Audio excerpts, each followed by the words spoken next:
പ്രിയപ്പെട്ട പ്രേക്ഷകരെ, തെരുവുനായ ശല്യം നമ്മുടെ നാട്ടിൽ അനുദിനം രൂക്ഷമായിക്കൊണ്ടിരിക്കുകയാണ്. നേരെ പോകുന്ന നിലമ്പൂരിലേക്കാണ്. നിലമ്പൂർ തൊണ്ടിയിൽ തെരുവുനായ ശല്യം രൂക്ഷമാകുന്നു. സ്കൂൾ കുട്ടികൾക്കു നേരെ നായ പാഞ്ഞെടുക്കുന്ന ദൃശ്യം പുറത്തു വന്നു. കുട്ടികൾ രക്ഷപ്പെട്ടത് തലനാരിഴയ്ക്കാണ്. ആ ദൃശ്യങ്ങളിലേക്കാണ് ആദ്യം.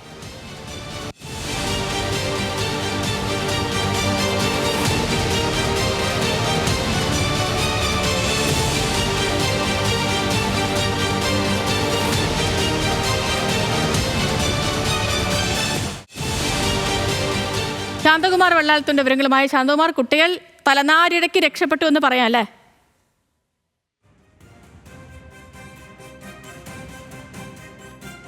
മണിയോടുകൂടി ഈ സംഭവം ഉണ്ടാവുന്നത്. തെരുവുനായ ആണ് ആക്രമിക്കാൻ ഈ കുട്ടികൾക്ക് നേരെ വരുന്നത്. കുട്ടികൾ രാവിലെ സ്കൂളിലേക്ക് പോകുമ്പോഴായിരുന്നു ഈ ആക്രമണം ഉണ്ടാവും. അവിടെ റോഡരികിൽ ഒരു ബൈക്കിൽ നിന്നിരുന്ന ഒരാൾ അപ്പോൾ തന്നെ പെട്ടെന്ന് ഇടപെട്ട ഈ തെരുവുനായ്ക്കളെ അകറ്റുകയായിരുന്നു. അതുകൊണ്ട് മാത്രമാണ് രക്ഷപ്പെട്ടത്.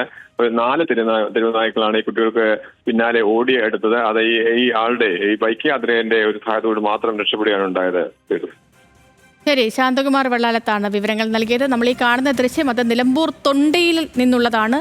കുട്ടികൾക്ക് നേരെ തെരുവുനായ പാഞ്ഞെടുക്കുന്ന ദൃശ്യങ്ങൾ.